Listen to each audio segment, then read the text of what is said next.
what's going on, guys? So finally got wheels on this car. It's made by Miro. It's a Type 398. It's a replica wheel of T37 Volks, a low pressure cast versus gravity cast.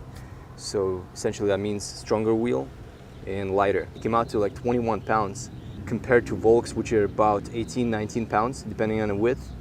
That's pretty incredible considering, you know, the price I paid was about a little bit over 800 for the whole set, and Volks run a 3,500 to a 4,000. I mean, of course, if I had the money, I would choose the, you know, legit product, because just so I can run the stickers proudly, I guess, I don't know.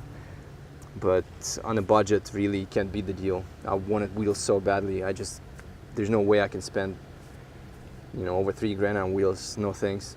There's a lot of things I want to buy for this car. Like, I got parts coming in for like stage 2 performance stuff, which is J-pipe intake, cob access port, and gonna run a MA performance map on 91 octane, so that should be fun. So I'd rather spend money there. Tires I'm running are 255, 35, 18, and ideally I wanted 265s, but that's all they had really in stock, and I was so anxious to get these mounted. So for now it's perfect. And these are 18 by 9.5 rim, so it's got a little bit of a stretch. I mean, I wouldn't even call it stretch, it's more of a slight slant on the sidewall. So I got a set of coilovers coming in. It's silver coilovers. I went with custom springs, which is 12K by 12K front and back, and should be pretty stiff. You know, last thing you want is like a soft ride when you get coilovers. It's like, if you're running an aggressive setup on the wheels, you want to limit that travel as much as possible so it doesn't sag too much. So yeah, and it's gonna sit where there's no gap, while the back will maintain a slight gap to it. So right now these are poking about 10 millimeter front and back.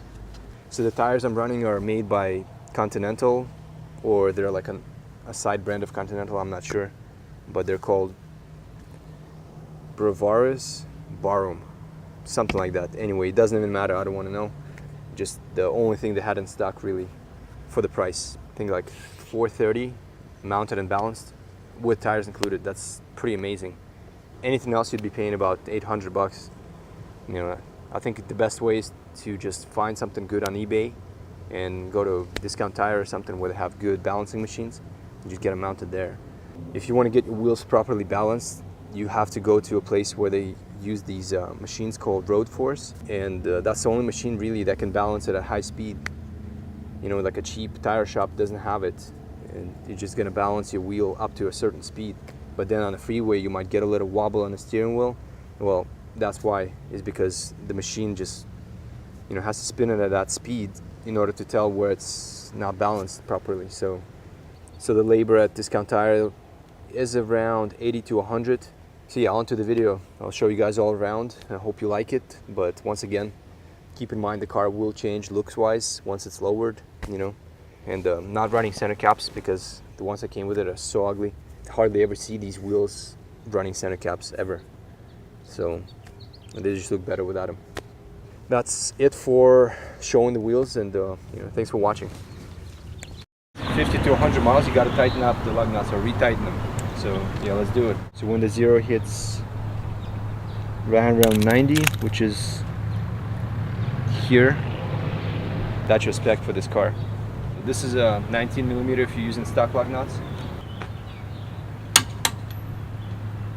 And you wanna, where are you? Oh, so you wanna make sure that you tighten them in a star pattern. So that basically means you tighten this one and you tighten that one, and then you tighten the one across from it, this, instead of doing from here to here, you know? Anytime you take the wheels off and put them back on, you wanna always do the cross lug nut, you know? Here to here, to here, to here, to here. It's like a star. Well, basically when you take them off, and when you first tighten them, you just tighten it a little bit to create enough pressure just for the wheel to sit. And then you go from this to this, same thing, and then you do all of them. And then you go again and do the full, you know, the 90 pounds per square inch. So, and be careful not to damage the wheel, because some wheels are not powder coated like these, and they will chip instantly. Boom.